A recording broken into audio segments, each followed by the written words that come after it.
નમસ્કાર દર્શક મિત્રો, સાલ મુબારક. વિક્રમ સંવત બદલાયું, આજથી નવું વર્ષ શરૂ થયું. એ નિમિત્તે આપ સૌને હૃદયપૂર્વકની શુભકામનાઓ.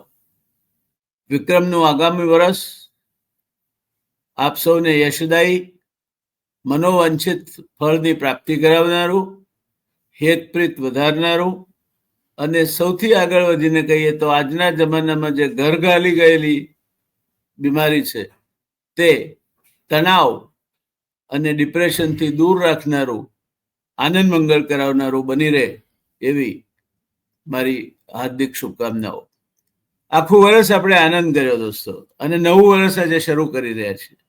ત્યારે બેસતું વર્ષ એટલે શું એની વાત કરવી છે.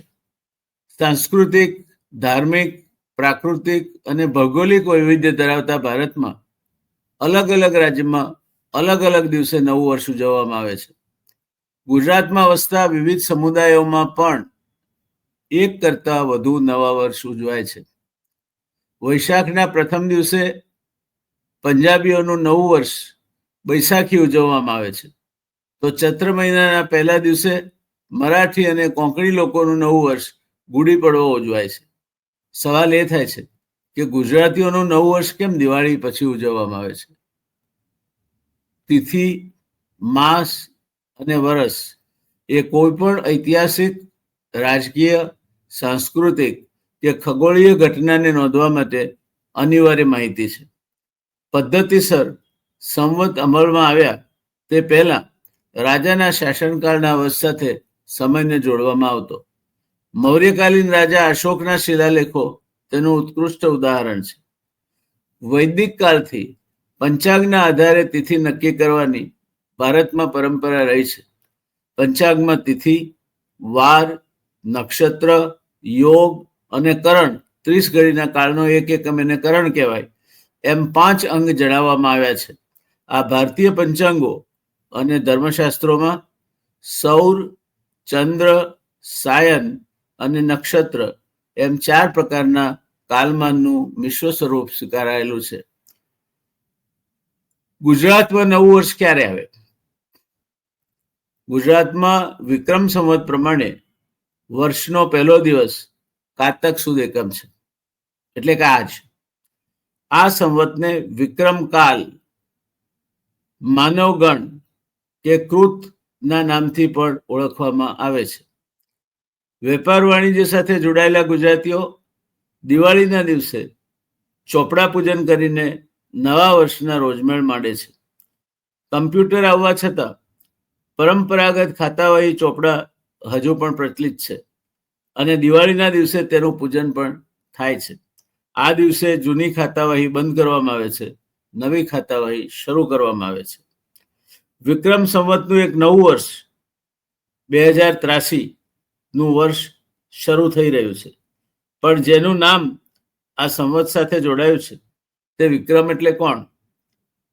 લોકકથાઓ, દંતકથાઓ અને લોકમાનસ મુજબ ઉજ્જૈન નગરીના રાજા વીર વિક્રમનું નામ આ સંવત સાથે જોડાયેલું છે. આજે દુનિયાના ઘણા દેશોમાં જેનો વ્યાપકપણે ઉપયોગ થાય છે તે ઈસવીસન કરતા 56 કે 57 વર્ષ પહેલા આ સંવત શરૂ થયો છે. એટલે વિક્રમ રાજા ઈસવીસન પૂર્વે 101 વર્ષે થઈ ગયા હોવા જોઈએ. આ સંવત રાજા વિક્રમાદિત્ય શકોને હરાવીને શરૂ કરેલો મનાય છે. ઉત્તર ભારતના ઘણા પ્રદેશોમાં તેમજ ગુજરાતમાં વિક્રમ સંવત સદીઓથી પ્રચલિત છે અને આજે પણ પ્રવર્તમાન છે. ભારતીય અભિલેખોમાં અને હસ્તપ્રતોમાં આ સંવતનો નિર્દેશ વિક્રમ સંવત, વિક્રમાદિત્ય સંવત, વિક્રમકાલ, વિક્રમાદિત્યોત્પાદિત સંવત્સર, વિક્રમ સંવત્સર એવા જુદા જુદા નામો દ્વારા થયો છે. આ સંવત 9મી સદી પહેલા મળતો નથી. વિક્રમકાલનો નિર્દેશ સૌ પ્રથમ ચાહમાન રાજા ચંડ મહાસેનના ધોલપુર રાજસ્થાન ખાતેના શિલાલેખમાંથી મળે છે. એમાં વિક્રમ સંવત 898 ઈસવીસન 841 નો નિર્દેશ છે. આથી સંવત 9મી સદી પહેલા બીજા કોઈ નામે ઓળખાતો હશે. રાજસ્થાન અને માળવામાં અગાઉના અભિલેખોમાં કૃત અને માલોગણ નામે સંવતનો નિર્દેશ આવે છે. એમાં કૃત સંવતના વર્ષ 282 થી 481 અને માલોગણ સંવતના વર્ષ 461 થી 936 મળ્યા છે. કૃત, માલવગણ અને વિક્રમ સંવતના નામે ઓળખાતો સંવત એક જ હોવાનું જણાય છે. આ સંવત એના 3જા થી 5મા સૈકા દરમિયાન કૃત નામે ઓળખાતો, 5મા અને 6ઠ્ઠા સૈકા દરમિયાન માલવગણ નામે ઓળખાતો, 8મા શતકમાં એ ક્યારેક માલવ દેશના રાજા કે રાજાઓના નામે ઓળખાતો, 10મા સૈકા સુધી એ ક્યારેક માલવ દેશના નામે પણ ઓળખાતો. શક અને ક્ષત્રપો પાસેથી માળવા જીતી લેનાર ચંદ્રગુપ્ત વિક્રમાદિત્ય ઉજ્જૈનનો પ્રસિદ્ધ રાજા હતો. એ શકારી વિક્રમાદિત્ય તરીકે ઓળખાતો. 9મી સદીથી ઉજ્જૈનનો આ વિક્રમાદિત્ય વિક્રમ સંવતનો પ્રવર્તક મનાયો અને સંવત વિક્રમ સંવતના નામે ઓળખાયો. ત્યારથી આપણે કારતક સુદ એકમને વિક્રમ સંવતના નવા વર્ષ તરીકે ઉજવતા આવીએ છીએ. અને આસો વદ અમાસ એ આગલા વર્ષનો છેલ્લો દિવસ ગણાય, જ્યારે આપણે દીપાવલીનો તહેવાર મનાવીએ છીએ. અને તે રાત્રિ દીપાવલીની પૂરી થાય એટલે નવા વર્ષની નવલી સવાર શરૂ થાય. અને શેરીઓમાં પહેલા તો અમે જ્યારે સ્કૂલમાં ભણતા, હાઈસ્કૂલમાં ભણતા ત્યારે નાના નાના બાળકો બધા નીકળી પડતા. એના આગલા દિવસે મીઠા નાના પડીકા બનાવીએ અને ઘરે ઘરે આપી આવવાના. અને જે કોઈ 8 આના રૂપિયો આપે એ લઈ આવવાનો. સરવાળે નફો જે કંઈ થાય એમાંથી પછી ઉજાણી કરવાની. આવું બધું અમે કરતા. અને એ વખતે 4-5 છોકરાનું અમારું ટોળું નીકળે, એ તાલબદ્ધ રીતે ગાય, અમાસની રાતે પડવેનું વાણું, સાપર મે દાડે સબરાસ. એટલે કે અમાસની રાત વીતી રહી છે, પડવેનું વાણું ઉગી રહ્યું છે. એ બેસતા વર્ષનો 17મો દિવસ, જેના કારણે આપણા ખોરાકમાં મીઠા વગરનો ખોરાક ભાવે નહીં અને મીઠા વગરનો માણસ કામનો નહીં. એ રીતે જે રસકસ ઉમેરે છે એ સબરસ તમને શુકનમાં અમે આપીએ છીએ. અને એ પડીકું આપીએ અને બદલામાં જે 8 આના કે રૂપિયો મળે એ ગજવે ગાલીને આગળના ઘરે જઈને પાછી એ જ ધૂન લગાવવાની, સફર મેં દાડે સબરસ.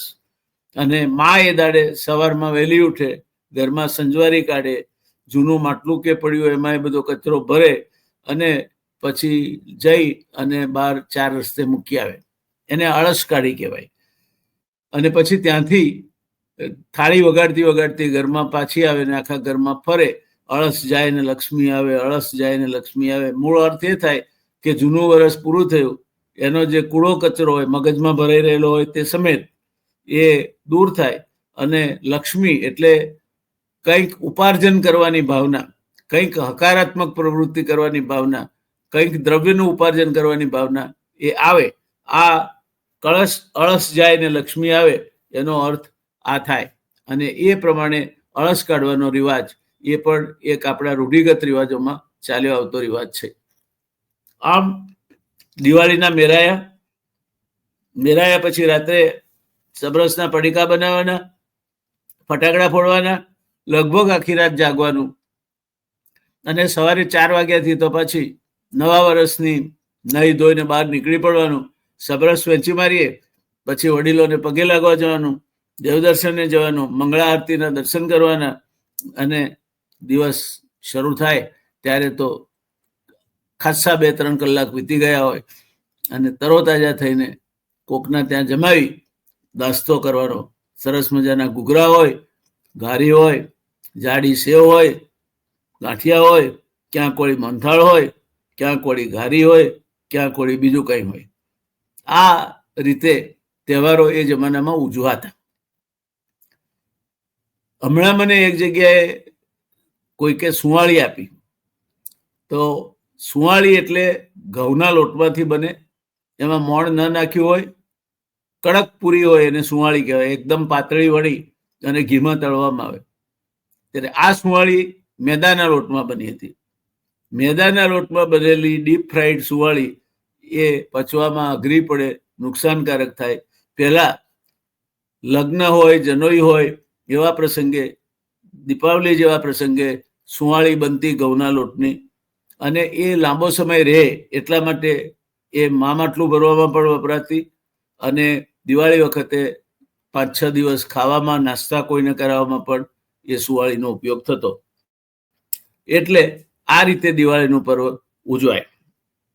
જૈન અનુશ્રુતિ મુજબ ઉજ્જૈનના રાજા વિક્રમાદિત્ય શકોને આંકી કાઢી અવંતી દેશને વિદેશી શાસનમાંથી મુક્ત કર્યો, ત્યારે એ વિજયની સ્મૃતિમાં વિક્રમ સંવત શરૂ કરવામાં આવ્યું. ગણતંત્રમાં ગણ મુખ્ય કરતા સમસ્ત ગણનું મહત્વ રહેલું હોય એ સંવત માલવગણના નામે ઓળખાયો. ગણ મુખ્ય એટલે રાજા, એનું મહત્વ કરતા સમગ્ર ગણ એટલે આખી પ્રજાનું મહત્વ છે, અને એટલે ગણતંત્ર તો જ શોભે જો એમાં રાજા અને પ્રજા બંનેનું સરખું મહત્વ હોય. એટલે એ માલવગણના નામે ઓળખાયો. આ વિજય વડે સુખ અને સમૃદ્ધિનો કાળ શરૂ થયો હોય. આરંભમાં એને અલંકારિક રીતે કૃત્ય એટલે સત્ય કાલ યુગ ગણવામાં આવ્યો. કૃત કાલ એટલે સતયુગ ગણવામાં આવ્યો. અવંતીમાં ફરી પાછું શકોનું શાસન પ્રવર્ત્યું, તે લાંબો સમય ચાલુ રહ્યું. આથી આગળ જતા કૃત નામ લુપ્ત થયું, પણ માલવગણ નામ ચાલુ રહ્યું. કૃત નામ ને બદલે માલવગણ નામ ફરી પાછું ચાલુ થયું અને ચાલુ રહ્યું. ગુપ્ત સમ્રાટોએ ગણતંત્રોનો નાશ કર્યો ને માલવ દેશમાં પોતાનું રાજ્ય સ્થાપ્યું, ત્યારે માલવ પ્રજાએ આ પ્રાચીન સંવત ચાલુ રાખ્યો. 8મી 9મી સદીમાં ભારતીય પ્રજામાં ગણતંત્રની વિભાવના સમૂળી ભૂલાઈ ગઈ ને રાજતંત્રમાં વ્યક્તિનો મહિમા પ્રવર્ત્યો, ત્યારે માલવગણના સ્થાને માલવ પ્રજાના ગણમુખ્ય એટલે રાજા વિક્રમાદિત્યનું નામ પ્રચલિત થયું ને માલવગણ સંવત વિક્રમાદિત્યના નામે ઓળખાયો, જે આજે પણ આપણે વિક્રમ સંવત કહીએ છીએ. એક શક સંવત, એક વિક્રમ સંવત, એ બે રીતે આપણે સંવત ગણીએ છીએ. ઉત્તર ભારતના કેટલાક પ્રદેશોમાં ચૈત્ર મહિનાથી વિક્રમ સંવત શરૂ થાય છે, જ્યારે ગુજરાતમાં કાર્તિક મહિનાથી નવું વર્ષ શરૂ થાય છે. વિક્રમ સંવતના માસ ઉત્તર ભારતમાં પૂર્ણિમા, ઉત્તર ભારતમાં પૂનમિયા મહિના હોય છે. પૂનમે મહિનો પૂરો થાય, આપણે અમાસે પૂરો થાય, એ પૂનમે પૂરો થાય, એટલે પૂનમિયા મહિના હોય છે. એટલે ઉત્તર ભારતમાં પૂર્ણિમાંત અને ગુજરાતમાં અમાસાંત ગણાય છે. કચ્છ, આલાર વગેરે પ્રદેશમાં અષાઢ અધિવર્ષ પ્રચલિત. કચ્છ ને આલાર ને ત્યાં બધે કચ્છમાં આજે પણ મેઘલાડુ થાય, અષાઢી બીજ એમનું બેસતું વર્ષ ગણાય છે. એટલે એ ચૈત્રાદી વર્ષ કરતા 3 મહિના મોડું અને કાર્તિકાદી વર્ષ કરતા 4 મહિના વહેલું શરૂ થાય છે. વિક્રમ સંવતના 1 મહિનામાં 2 પક્ષ હોય છે, સુદ અને વદ. વદ પક્ષમાં અમાસ આવે, સુદ પક્ષમાં પૂનમ આવે. પૂનમના દિવસે જે નક્ષત્ર હોય તે નક્ષત્રને આધારે મહિનાઓના નામ રાખવામાં આવે છે. જેમ કે કારતક મહિનાની પૂનમે કૃતિકા નક્ષત્ર હોવાથી તેને કારતક મહિનો કહેવામાં આવે છે. સોલંકી કાળથી વિક્રમ સંવતનો પ્રયોગ ગુજરાતમાં વિપુલ પ્રમાણમાં જોવા મળે છે. ત્યારથી માંડી અત્યાર સુધી ગુજરાતમાં વિક્રમ સંવત જ વ્યાપક રીતે પ્રચલિત રહેલો છે. બ્રિટિશ કાળ દરમિયાન લોક વ્યવહારમાં ઈસવીસન પ્રચલિત થતા વિક્રમ સંવતનો પ્રયોગ મર્યાદિત થતો જાય છે. આજે આપણે કોઈ તારીખ પૂછે આપણને તો આપણે આજની તારીખ કહી દઈએ કે ભાઈ આજે અમુક તારીખ, અમુક મહિનો, અમુક સંવત. એટલે આજની તારીખ ધારો કે કેવી હોય તો એમ કે 15 ઓક્ટોબર 2025. વિક્રમ સંવતનો પ્રયોગ ખૂબ મર્યાદિત થઈ ગયો છે. મોટા ભાગે જન્માક્ષર કે એવા તેવા જગ્યાએ જ એ પ્રયોગ જોવા મળે છે. ગુજરાતમાં વિક્રમ સંવતનું વર્ષ કાર્તિકાદી છે. આથી આરંભના 2-3 મહિના દરમિયાન અર્થાત કાર્તિક સુધી 1 થી 31મી ડિસેમ્બર સુધી વિક્રમ સંવતના વર્ષમાંથી 57 બાદ કરતા ઈસવીસનનું વર્ષ આવે. એટલે વિક્રમ સંવતનું વર્ષ જે ચાલતું હોય એમાંથી 57 બાદ કરો, અથવા 2025 ચાલે છે તો એમાં 57 ઉમેરો, તો 2025માં 57 ઉમેરો તો 2077 + 5 2082ની સાલ અત્યારે વિક્રમ સંવત ચાલે એમ કહી શકાય. જ્યારે પછીના 9-10 મહિના દરમિયાન અર્થાત 1 જાન્યુઆરીથી આસોના અંત સુધી વિક્રમ સંવતના વર્ષમાંથી 56 બાદ કરતા ઈસવીસનનું વર્ષ આવે છે. વિક્રમ સંવતમાં વર્ષ ઉત્તર ભારતમાં ચૈત્રાદી અને ગુજરાતમાં કાર્તિકાદી ગણાય છે. વિક્રમ સંવત અને ઈસવીસનના વર્ષ વચ્ચે 56-57 વર્ષનો તફાવત રહે છે. એટલે કે વિક્રમ સંવતમાંથી 57 અથવા 56 બાદ કરવાથી ઈસવીસનનું વર્ષ આવે છે.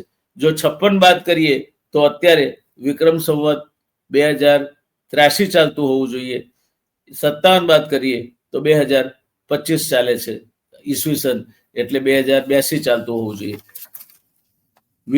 વિક્રમનું નવું વર્ષ શરૂ થાય કાર્તિક મહિનામાં. એમાં 2 મહત્વના તહેવારો પણ આવે છે. લાભ પાંચમ, ભાઈબીજ એ બધાની વાત નથી હું કરતો, પણ એક આવે છે દેવ ઉઠી 11. ભગવાન બલિરાજા પાસે 4 મહિના એમને પાતાળ ચાંપ્યા પછી વચન આપ્યા પ્રમાણે રહેવા જાય છે. જે દિવસે ભગવાન પાતાળમાં પધારે નારાયણ, તે દિવસને દેવશયની એકાદશી કહેવાય છે, અને બહાર નીકળે તે દિવસે દેવ ઉઠી એકાદશી કહેવાય છે. અને ત્યાર પછીની પૂનમને દેવ દિવાળી તરીકે ઉજવવામાં આવે છે. ભગવાન નારાયણ પૃથ્વી એમના વૈકુંઠમાં પરત ફર્યા છે. તુલસી વિવાહનો આ સમય છે. એટલે સામાન્ય રીતે દેવશયની એકાદશીથી દેવ ઉઠી એકાદશી સુધી ભગવાન પાતાળમાં હોવાથી ભગવાનની હાજરીમાં જ સત્કર્મ અથવા સત્કૃત્ય થઈ શકે. એટલે સામાન્ય રીતે સારા કામના મુહૂર્ત આ સમયગાળા દરમિયાન હોવા જોઈએ નહીં. પણ હવે આ બધું જાજુ જોવાતું નથી, અને કર્મકાંડી ભૂદેવો એ ક્યાં બીજી રીતે એનો તોડ કાઢી આપતા હોય છે, વિધિઓ કરાવતા હોય છે. પણ ખરી રીતે તો ભગવાન જ્યારે પાતાળમાં હોય, એમની અહીંયા હસ્તી જ ના હોય. એ દેવ ઉઠી 11 થી જ પાછા વૈકુંઠમાં પરત ફરતા હોય, આપણા વચ્ચે પરત આવવાના હોય. તુલસી વિવાહ પણ કાર્તક સુધી પૂનમના દિવસે થતા હોય. ત્યારે આ બધું ધ્યાનમાં રાખીએ તો બને ત્યાં સુધી આ સમય એક અમૂર્તાનો સમય ગણવો જોઈએ. એટલા માટે પણ એ મુહૂર્ત નથી ગણાતું કારણ કે ચોમાસાનો સમય છે. અને સામાન્ય રીતે પહેલાના જમાનામાં જ્યારે સાધનો ટાંચા હતા, ત્યારે ચોમાસાના સમયમાં કોઈ નવા મકાનનું વાસ્તુ કરવું હોય, નવા મકાનનું ખાતમુહૂર્ત કરવું હોય, મકાનનું બાંધકામ શરૂ કરવું હોય, બીજું ત્રીજું સારું કંઈ કામ કરવું હોય તો કરવામાં આપદા આવે, મુશ્કેલી આવે. એટલે દિવાળી સુધીનો સમય ગમે તેમ કરીને ગબડાવી ગણાતો. ત્યાર પછી દેવ ઉઠી 11 આવે, પછી ચોખ્ખો સમય આવે, શિયાળો આવે અને ઉનાળો આવે. એટલે વરસાદ ના હોય, વાવાઝોડા ના હોય, કામકાજ કરવા માટે ચોખ્ખો સમય મળી રહે. એ આનો મહિમા છે. એટલે આજે વિક્રમનું નવું સંવત શરૂ થાય છે. એ નવું સંવત આપ સૌને અનેક પ્રકારે યશદાયી અને સર્વે સુખોની પ્રાપ્તિ કરાવનારું, તેમજ ઈચ્છિત મનોકામના પ્રાપ્ત કરાવનારું બની રહે એવી પ્રાર્થના સાથે સર્વત્ર સુખિનઃ સંતુ સર્વે સંતુ નિરામયા સર્વે ભદ્રાણિ પશ્યન્તુ મા કશ્ચિત દુઃખભાગ ભવેત. ઓમ નમો ભગવતે વાસુદેવાય નમઃ. સર્વત્ર સુખિનઃ સંતુ સર્વે સંતુ નિરામયા સર્વે ભદ્રાણિ પશ્યન્તુ મા કશ્ચિત દુઃખભાગ ભવેત. આપ સૌને નૂતન વર્ષની શુભકામનાઓ. ખૂબ ખૂબ આભાર.